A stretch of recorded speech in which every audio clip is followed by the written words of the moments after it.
Well, on March 17th, 2020, the US President Donald Trump notified the Congress of his administration's intentions to get into a free trade agreement with Kenya, becoming the second country in Africa to enter into such negotiations. And to talk to us and help us understand more about this trade agreement is Trade and Industrialization Cabinet Secretary Betty Maina. Thank you so very much indeed for joining us.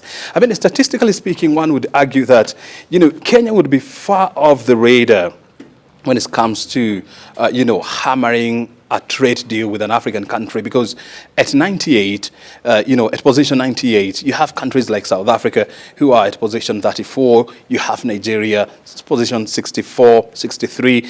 Why has the U.S. decided to hammer an FTA with Kenya? Kenya considers the U.S. a critical trading partner. It's our third largest export market. We have grown a lot since 1965, when our trade exports to the U.S. were only $5 million. We have long-standing strategic relationships with the U.S. going back 60 years. And the U.S. has been a great partner for Kenya. You will remember things like the airlift in the 60s. So the U.S. has been part and parcel of our social development and investing in critical sectors. It's one of the greater investors in our health system. A lot of Kenyans study in the U.S. So despite the fact that the trade numbers are low, and it's true, we are their 98th partner, we're quite excited that for us, because it's a significant partner for us, that the U.S. has signaled this move. The U.S. first reached out to East African countries about nearly 10 years ago and concluded a trade and investment agreement. We were hoping that we would actually proceed to negotiate a richer and more robust trading framework, but the rest of the East African countries have been a little bit slow. So in our view, and in the context of the end of the Africa Growth and Opportunity Act, this is a great time to be able to secure a more predictable trading arrangement with the United States. Mm-hmm. Yeah. When you look at numbers, I mean, they don't look pretty much impressive, because, two-way trade between the two countries, is about 110 billion Kenya shillings. When you compare this with an economic powerhouse like South Africa, where you're talking about 1.3 trillion Kenya shillings. With this trade agreement in place, how do you expect trade between these two countries to be leapfrogged, let's say, in 5 years' time? Okay, to start with, I think we need to clarify one thing from your intro, O'Brien. We don't have a deal yet. Actually, we started negotiations literally 3 days ago. We started on Thursday, last week on the 9th of July. Trade negotiations can take a while. We estimate that we should be done before the end, hopefully before the end of next year. But we are certainly intending and hoping that we shall be able to make significant progress before the end of this year. So at least there is some critical milestones that we would have accomplished.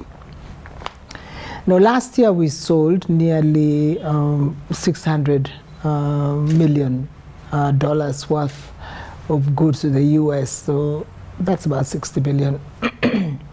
Most of that went in under AGOA. Textiles and apparel is a major one. Coffee, tea, fruits and nuts and vegetables are major ones. Now, you will have known that we completed the development of an export strategy 3 years ago.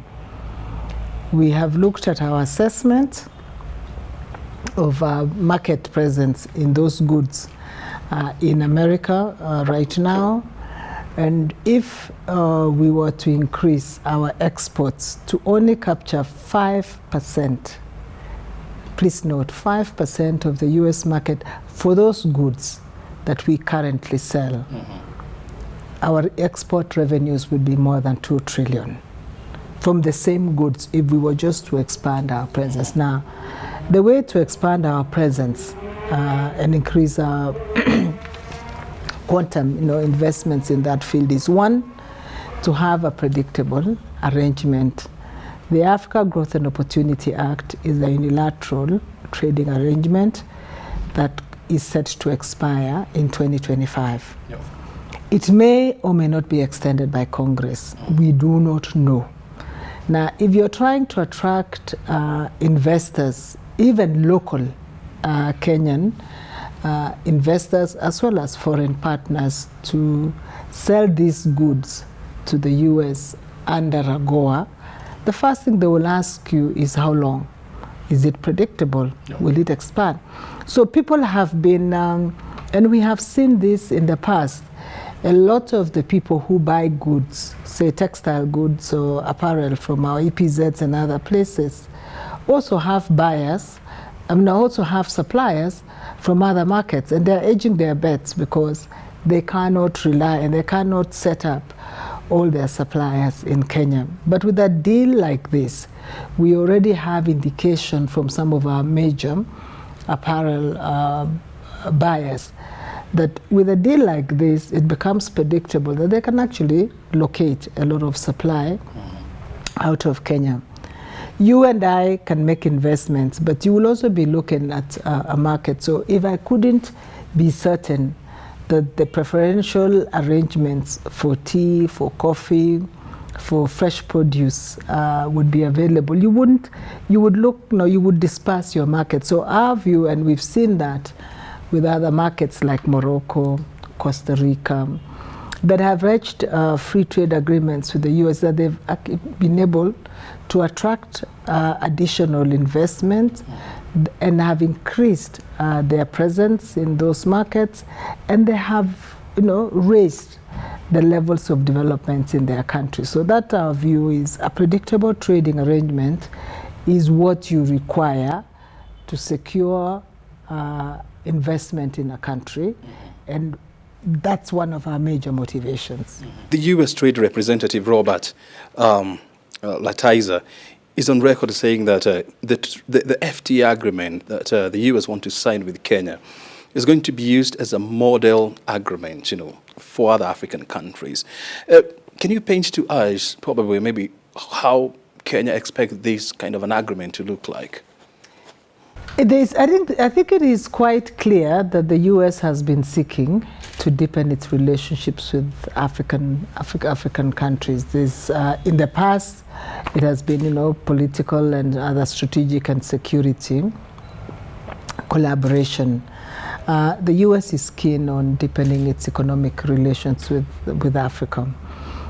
It doesn't have many African countries that it has a free trade agreement with.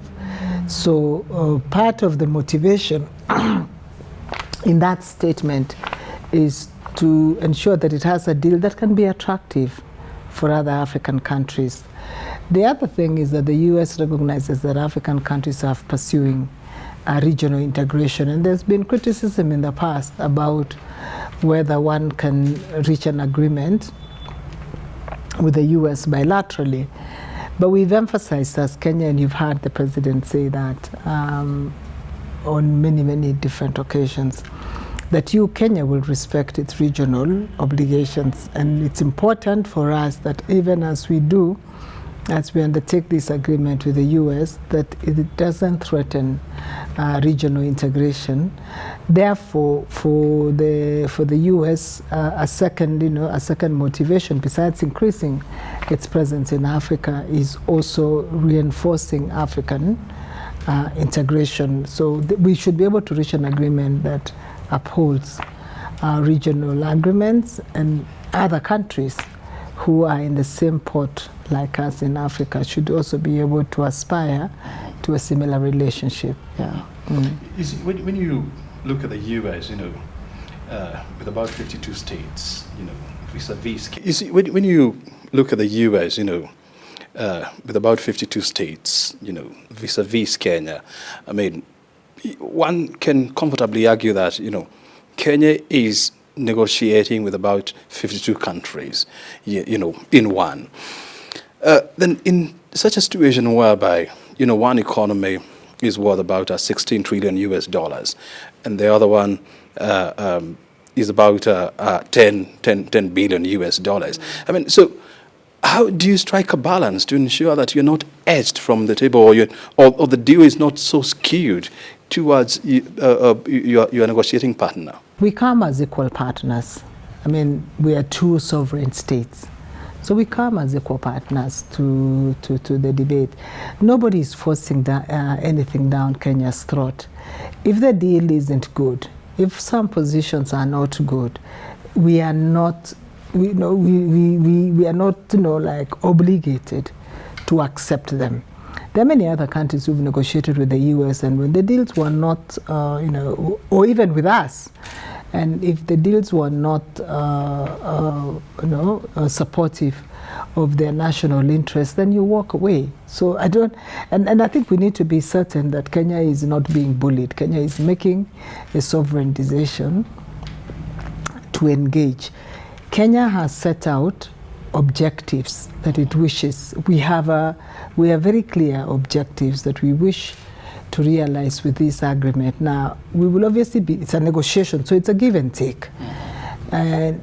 But when you negotiate with an intention of succeeding, you must, recognize what the other party wants, and we recognize what they want, and then we find a meeting ground. So if this isn't a win-win for Kenya, there will be, there's no, I don't think I even need to say that. If there isn't gain from Kenya for this, then there'll be no deal. So the point is, we have to work.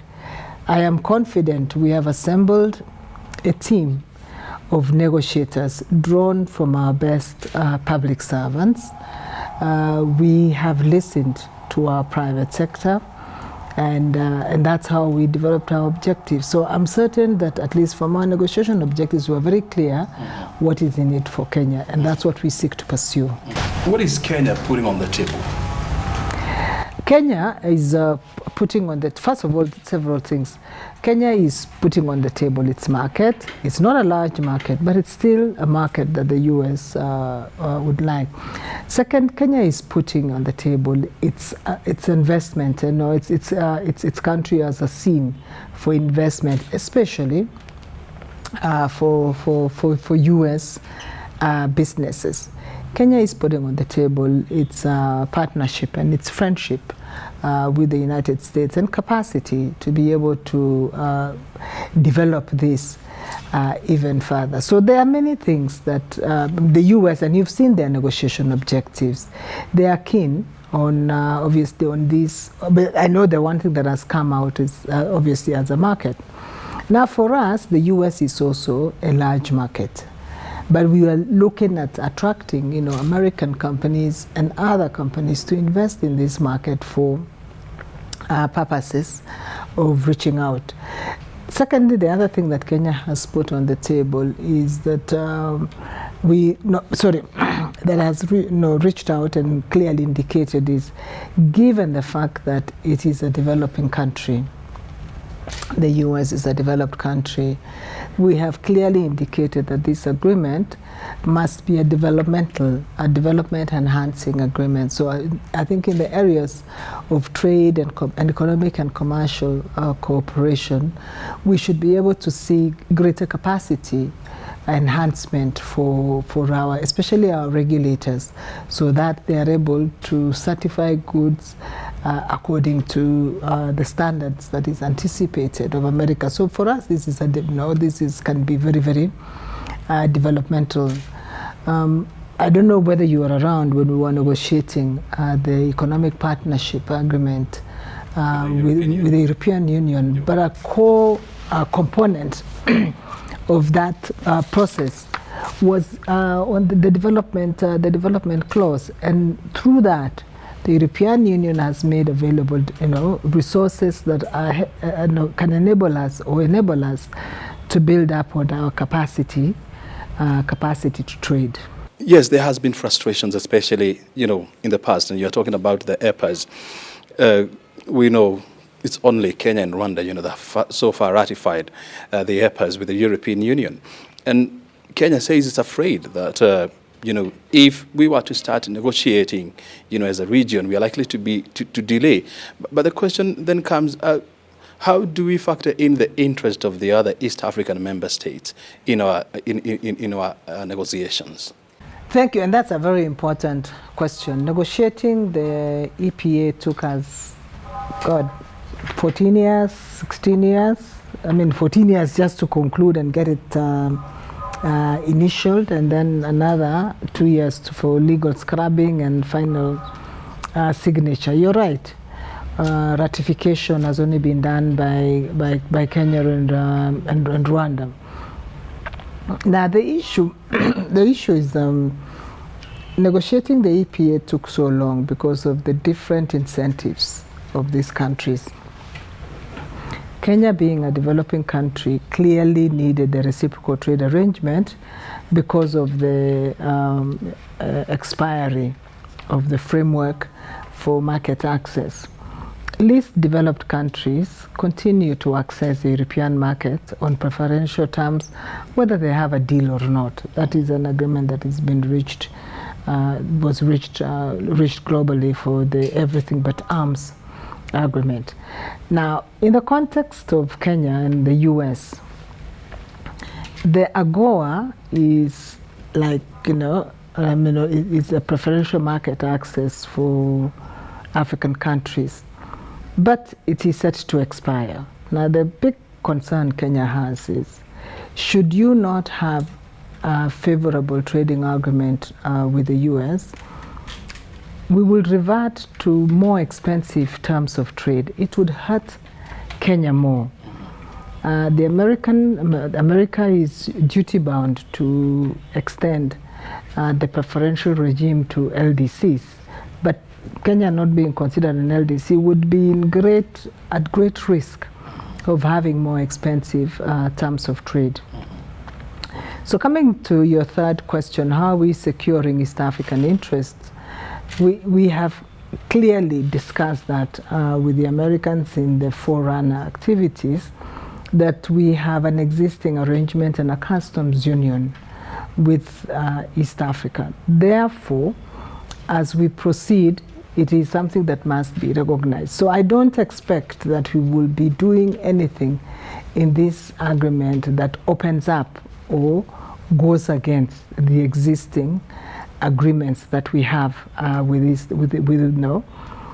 East Africa. So where we have common positions, a common bond, those sort of things are not up for negotiation, because they would have to be, you would literally have to come back to the rest of East Africans to reopen it and to see whether they agree with those things or not. So that's one. Secondly, the East African Customs Union Protocol provides for bilateral trade agreements between different countries, between a partner and other countries. But what it does is, at the conclusion of the negotiations, then that agreement would be shared with other East African countries for their information. That's the same thing that the CFTA also demands of us, that we will share our agreement for information for the other partners to be able to give us feedback. Kenya, has been at the forefront of helping and urging African countries, to deepen intra-Africa trade, and this has culminated with the birth of various, trading platforms. One of them being the African Continental Free Trade Area Agreement, the other being COMESA, the other one being East African Community.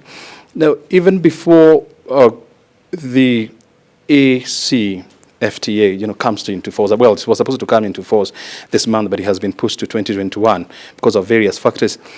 Kenya now is becoming the first African countries under the ACFTA regime, to go or to enter into a trade agreement with another African country.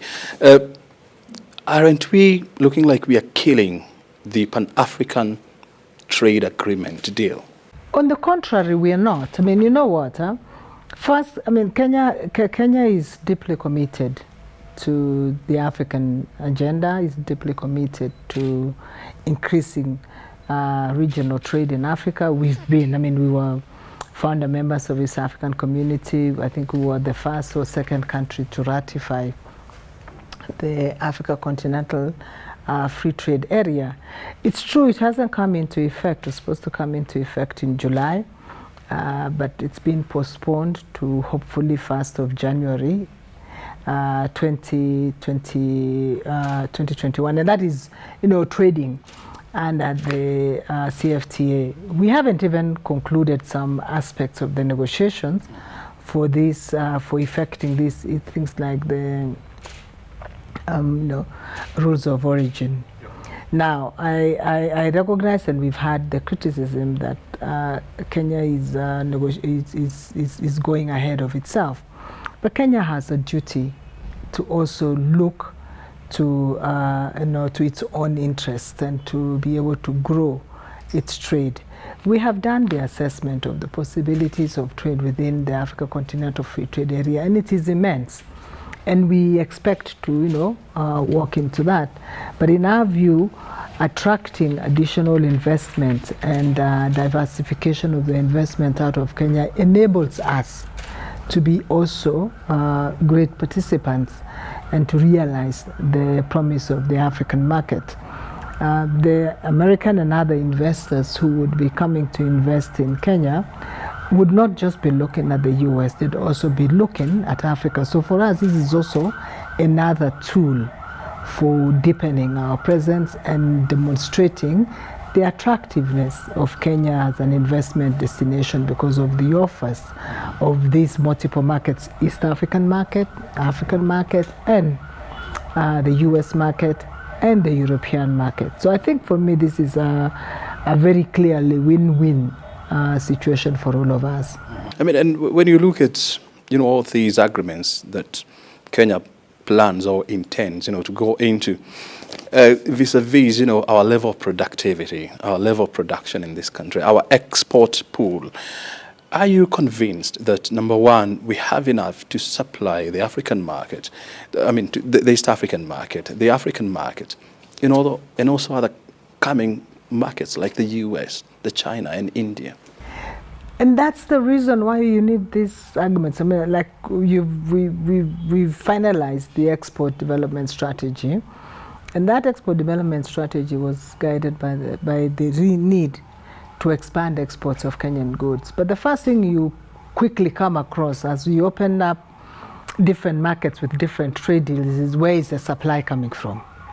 And that supply can only come from investors. But those investors will expand their investment in Kenya if they are certain about the market. So there is a pool of investors that you can draw on, and we have been, and that's part of the work of this ministry. Global supply chains are being reorganized. Even before COVID, they were already being reorganized. Traditional manufacturing sources are becoming expensive, and investors are looking for alternative locations. Kenya is best placed to reap from this. So it's important for us to ensure that we have the ingredients that can make investors look positively at Kenya. As we wind up, it is not very hard. It's very easy to notice American brands, on Kenyan shelves. On the other side, it can't be said of the same for Kenya. You won't go to Walmart, for example, and find, cooking fat from Kenya, or juice from Kenya. If this deal is agreed and signed, are we expecting a situation whereby you go to Walmart in California and find Kimbo, for example, or Kasuku cooking fat, or any other Kenyan products in these markets? I think we will have to obviously gauge, are we capable, or not are we capable, is it in our interest to be selling cooking fat to the US? Is there something even including a different product that we could increase our presence in the US market. So that's, I think, will be a critical one. Secondly, the channels of reach to the American market. We also have to think carefully. I mean, Walmart and its entire footprint in the US, or the typical retail chains, you need to have sufficient supply to be able to supply through such a supply chain. But using other channels such as e-commerce, you could actually capture quite a large part of the market. We've seen that with apparel, for instance. We've seen, I mean, a lot of, even a lot of retails, the retail infrastructure and ecosystem is changing significantly. But you might be able to enter the market using e-commerce and other such services. But our intention through this is to increase the amount of Kenyan products in those places. So my answer is we could be in a Walmart, but it might not be Kimbo. It might be something else, a new product. It might be our agricultural goods. It might be our honeys. It might be our textiles. It will be different products that we have competitive advantage on. I mean, finally, I want you to look into this camera and assure Kenyans that the deal that Kenya is striking with the US will, number one, be of interest to Kenya, and number two, be of interest to Kenyans. Yes, that I can say quite certainly that the government of Kenya and the ministry intends to negotiate a trade agreement that is beneficial for Kenyans. We have set out very clear objectives on our part. We have invited Kenyans and Kenyan institutions to give us feedback, and we remain open to that. I think if we want, and we hope we can conclude this very successfully for the benefit of Kenyans. There is no intention to negotiate anything that is counterproductive or hurts Kenyan farmers or Kenyan businesses. On the contrary, we intend to negotiate something that upholds our own developmental objectives, and we need to be judged on that when the deal is done. Thank you so very much indeed, Madam CS, for joining us, and of course we wish you and your team all the best in your negotiations. Thank you. Thank you very much, and you're always welcome to keep engaged in this process. We shall be, speaking to the media from time to time. The head of negotiations for Kenya is our PS. The technical lead of the negotiations is our PS for trade, but I remain responsible overall for the negotiations. So please engage with us from time to time, and we shall be able to share our progress and our prognosis for the discussions. But we expect to be able to conclude the negotiations successfully, and for us the success is if it is something that Kenyan feels it has some positive returns out of. Very well. We'll definitely be engaging you going forward. Asante sana. We've been talking to trade CS Betty Maina on the ongoing trade negotiations between Kenya and the US. And the question is, what is in it for Kenya? We can only hope for the best. You have been watching Inside Government. Thank you so much indeed for your time. We do this again on Thursday, same time, right here on KBC Channel 1. My name is O'Brien Kimani. Have a good night.